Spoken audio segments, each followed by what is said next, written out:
Blog Talk Radio. Welcome to Institute for Personal Development, where total consciousness is the new frontier. Kriya Yoga is the union of the individual with the divine. Join us as we explore the practices that initiate this process. Good morning. Welcome to the Voice of Yoga. Let's talk consciousness.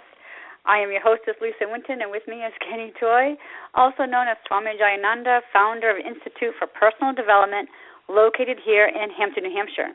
Well, good morning, Swami. Thank you for being here today. How are you? Good morning. I'm doing well. How about you?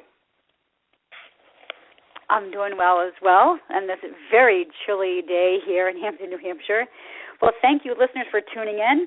Today on The Voice of Yoga, we will talk about the language of the resolutions and the importance of positive imagery and how the universe doesn't understand words but pictures. When we're asking for what we want, it is valuable to think in pictures and images of the condition and not the best use of your efforts. Swami will explain the importance of belief and getting results with affirmations.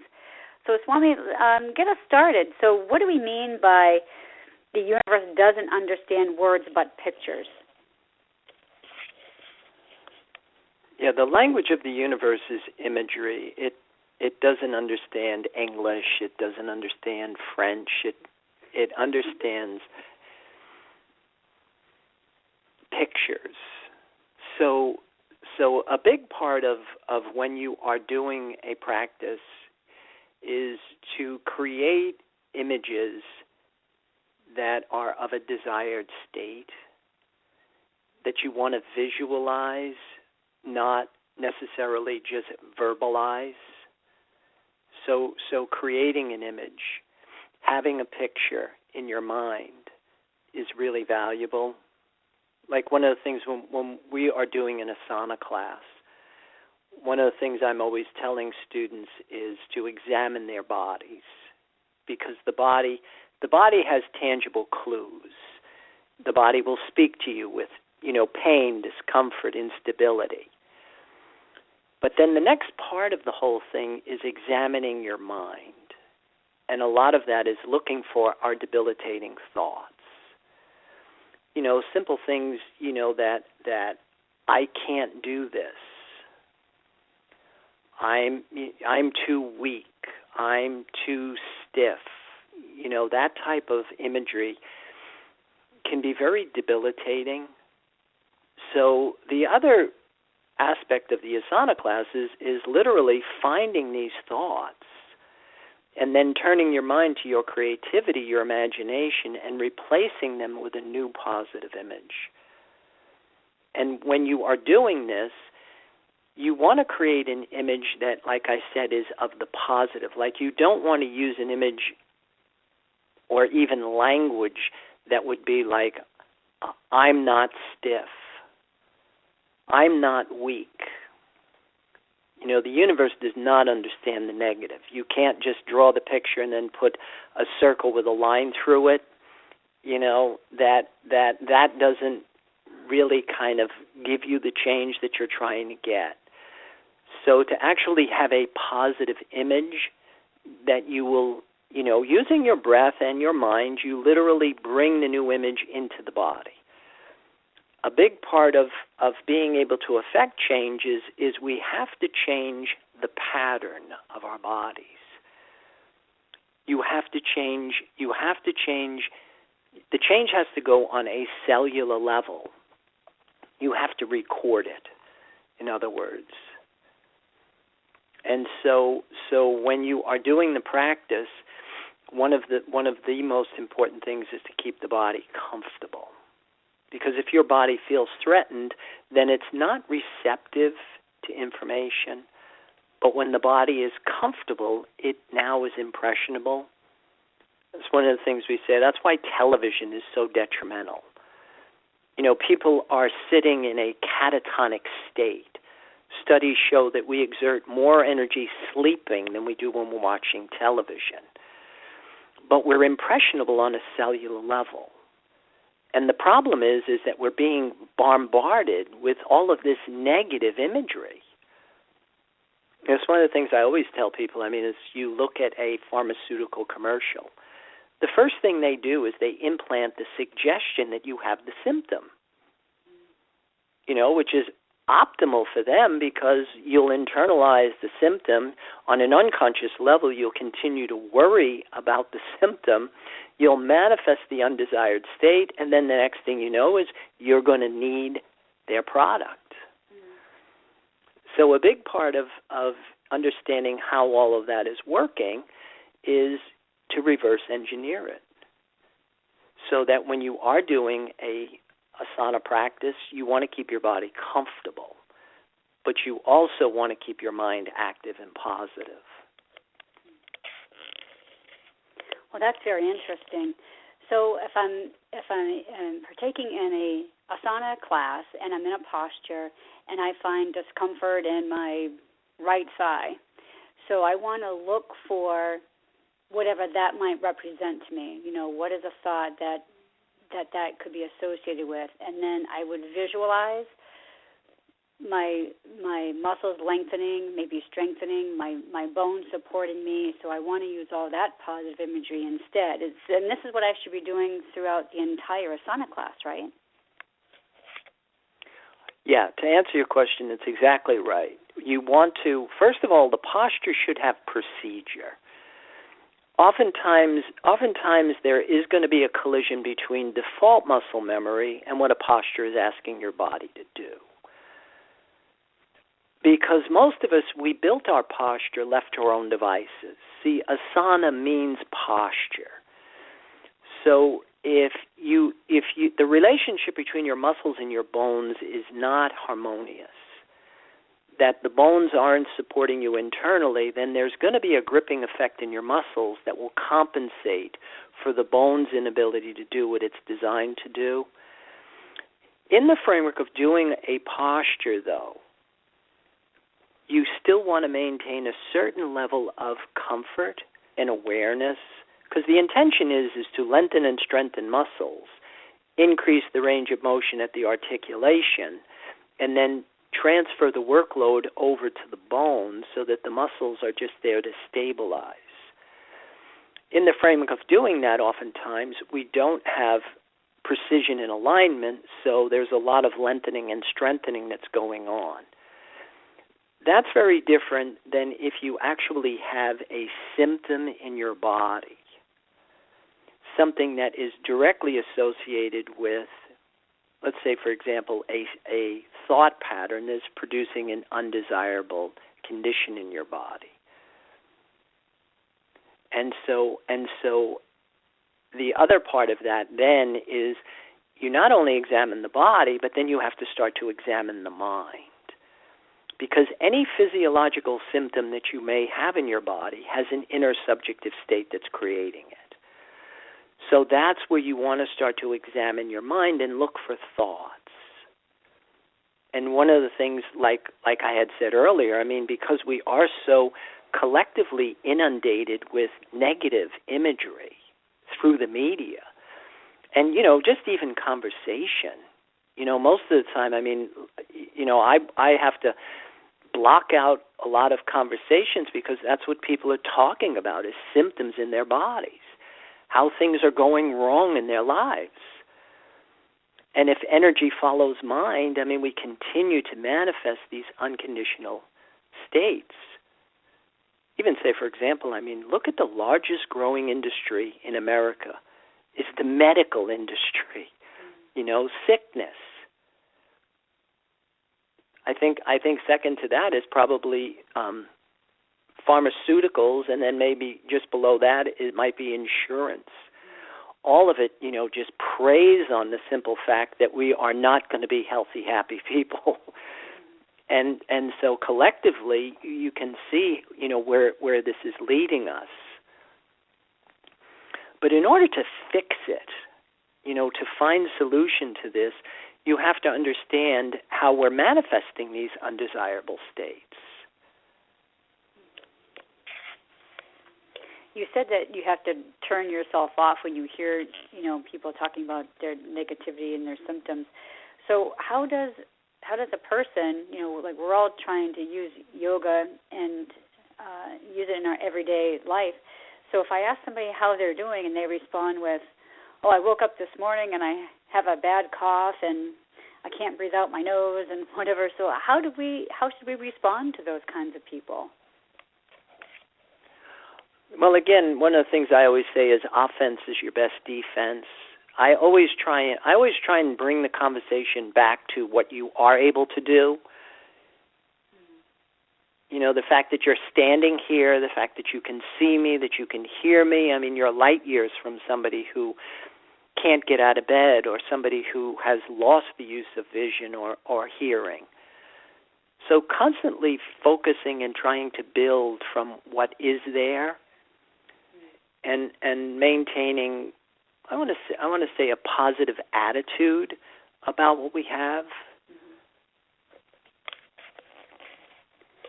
So if somebody's unable to do that, what are some of the obstacles that we have to be aware of to be more positive?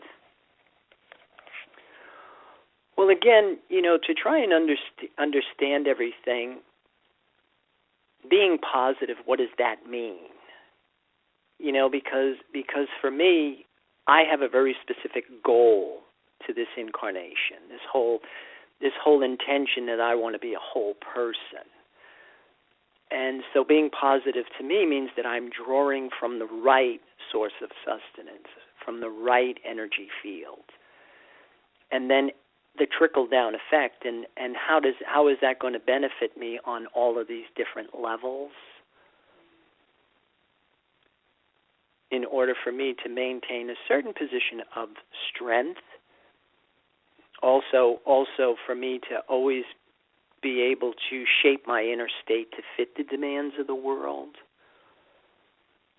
and understand how I'm creating my reality. Mm-hmm. The interplay between matter, mind, and spirit.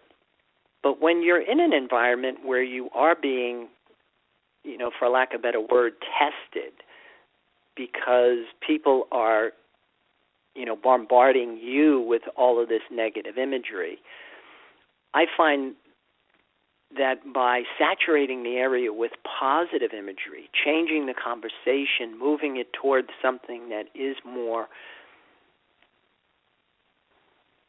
stimulating, as opposed to depressing. So we've been talking a lot about creating our own reality, and you've been saying like what we desire is what we get, and depends on what we're desiring. We can desire things of a human nature, and so on and so forth. So, how do we use imagery to help us with the desires and to desire the right thing? Yeah, it's understanding just the fundamentals of everything, because it's really hard sometimes to simplify this. Life is complicated, and therefore the solution to life should be complicated.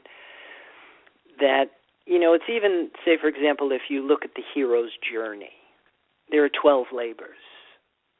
Now, one of the ways that I break that down is that there are four major obstructions to enlightenment that we've talked about in shows: fear, ignorance, laziness, and selfishness.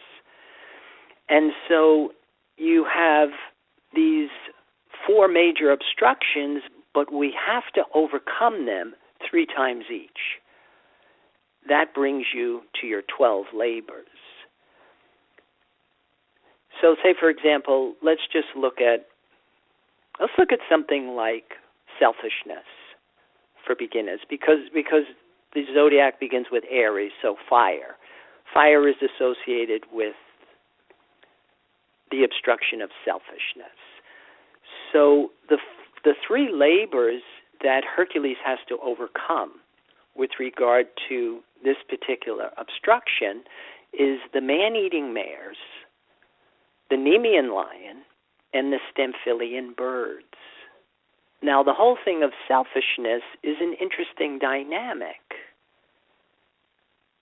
Because the man-eating mares really, the thing that you're trying to overcome in Aries is overcoming addictions of your physical body, unnecessary dependencies. When you are faced with the Nemean lion, Leo, you're trying to overcome addictions of the mind or personality problems.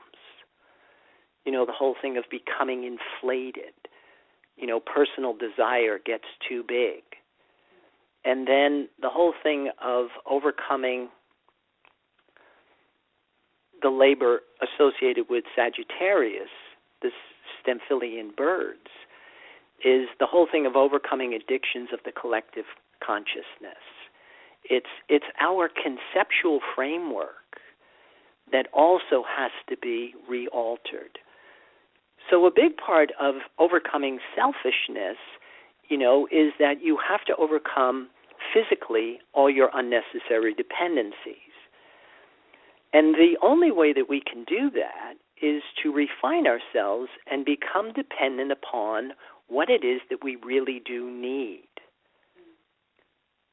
So this whole thing of this internal connection with this life force, that's what starts the progressive cycle. See, one of the things about the labors of Hercules is that Hercules is a son of man and a son of God. Very interesting image. So it's not just the human in the larvae state. The labors of Hercules isn't for a human that is in the larvae state, but it is a human that is between chrysalis and adults. Because he's already made this connection to this other source of sustenance. He's rebirthed his body in the life force. And now the whole thing is how to refine yourself and program yourself on all of these different levels and departments of your life, all of the different facets of our minds. All right, well, let's hold that thought for a few moments while we hear a word from our sponsor. So, listeners, we will be back with you shortly. Om Purnamada Purnamidam Purnamudachyate. If you are looking for a Samadhi-based experience, IPD Kriya Yoga has the goods. A complete yoga program that includes the practices and the process. Starting with the separation from mother, including the labors and tasks of the hero and the return as a whole person. Practice makes perfect only when practice is whole. Kriya Yoga is a path of action, knowledge, and devotion. Samadhi, or total consciousness, is experienced by knowing and doing with devotion. Call or click now and get started. 603-929-0303 or www.ipdtransform.com. Namaste.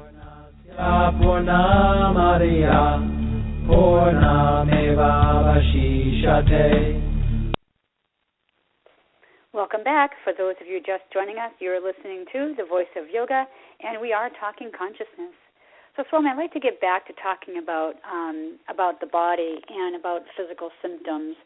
Can you review for us what the physical symptoms mean for us? Well, like I said, I mean, if you have a symptom in your body, there are thought patterns in your mind that are creating. A lot of times we're ordering these things. Now, whether it's conscious, it's unconscious, or it's karmic. But it's very important to understand that we're asking for this stuff. And then, of course, if you want to change it, you have to make that change happen on 3 different levels. You can't just address it on a physical level. And, of course, there's a big difference between what we call healing and curing. See, curing is you may somehow change a symptom. You might even somehow get rid of the physical symptom, but you haven't changed the thought. which oftentimes happens is that, say, for example, somebody has a symptom in their body, they have some kind of surgery, they take out the symptom, but then it's going to resurface somewhere else because you haven't changed the thought. Whereas that's a big difference between what we teach in Kriya Yoga as opposed to what typically happens in the medical community, or even in what I've noticed is a huge portion of the yoga community has kind of embraced the medical mentality, the Western medical mentality, which is not, I want to say, that beneficial to yoga, in my opinion. But anyway, if you can understand that a lot of times you have to let go of what these symptoms are doing for us. It's like C.S. Lewis said in Screwtape Letters, sickness excuses all indulgence. That on some level, a lot of times people use their symptoms because that symptom has opened things up to them that they don't feel they could have done without them. Another great work is in James Redfield's book, The Celestine's Prophecy, when he talks about control dramas. Because we compete for energy on this very limited level, he coined the phrase of control dramas, that we compete for energy. And, he used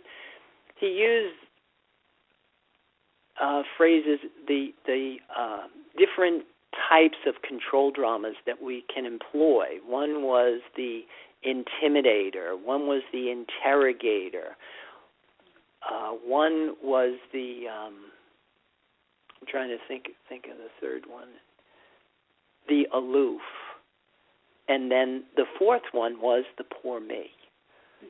Which again, the sickness thing, so sometimes people use these symptoms to compete for energy on that limited level. And again, it's kind of like, in Van Tharp's book, The Super Trader, he goes through this whole thing about personal development. If you're even going to even if you want to trade, it's really to your advantage to have to have a very strong sense of self. And he talks about, dancing with obstructions, how people get married to these distractions, and sickness becomes part of that. And what he says in his book is that people get preoccupied with the obstructions, and they don't have their vision on the goal. Because people that are committed to their goal, oftentimes they overcome obstructions. And so a lot of it sometimes has a lot to do with my level of consciousness, my degree of awareness, or like what we've been talking about, we started talking about last week, what am I trying to do? Because if you want to be a whole person, then you are going to have to literally rebirth your body in a different energy field. That will give you a foundation that will change your motivation. That will also give you a resource of energy that will plug you into endless possibilities, your creativity, your imagination. You can change your thoughts.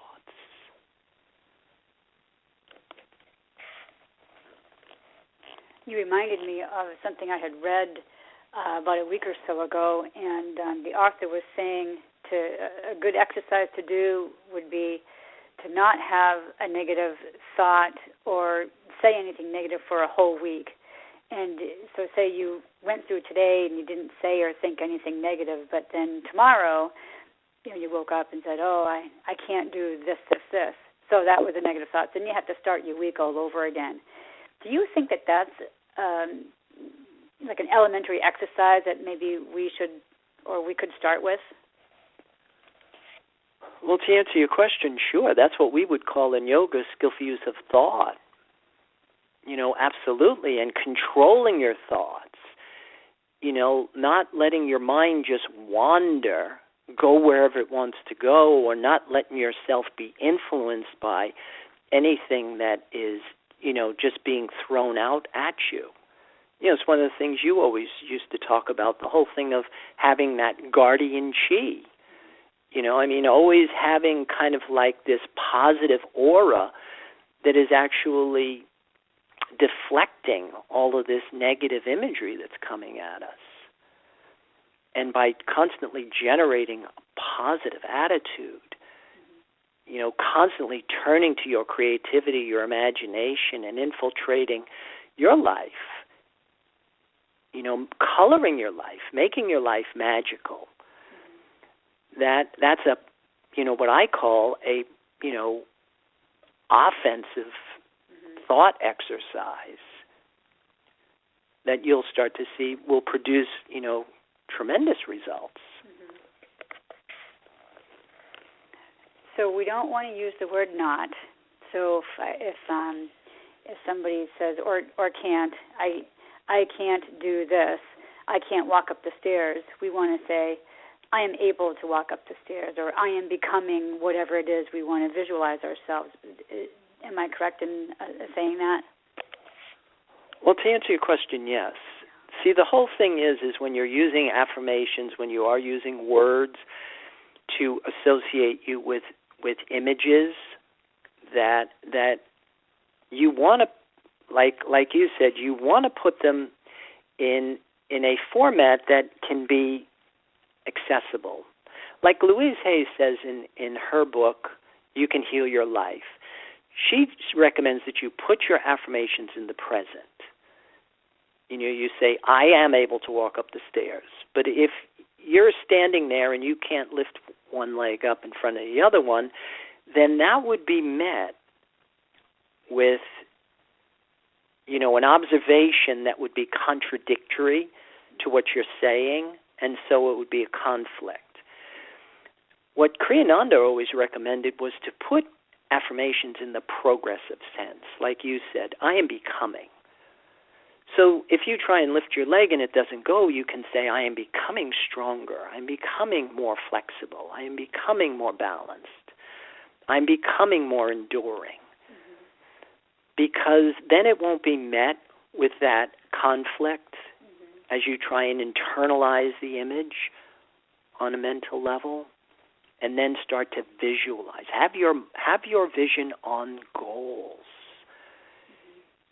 It's like motivation, that getting ourselves out of just personal desire, aligning ourselves with a sense of collective purpose.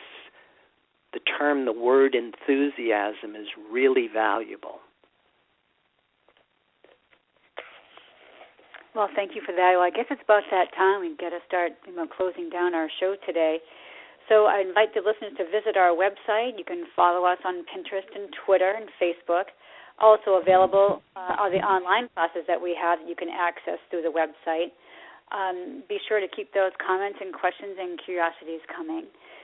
So be sure to tune into our next week. We're going to be discussing next Tuesday's new moon in Aquarius. So, Swami, anything extra you want to say today? No, I'd just like to invite everybody to join our spiritual advance and try and keep step with their personal development, making their connection, and trying to use some of the techniques that we're recommending to affect changes in their lives. And, with that, I would wish everybody a good day and a namaste, and I'll give it back to you. Thank you. So thank you, listeners, for tuning in to our program, The Voice of Yoga. This is Lisa Winton, along with Swami Jayananda, signing off. Have a wonderful Kriya Yoga kind of day. Namaste.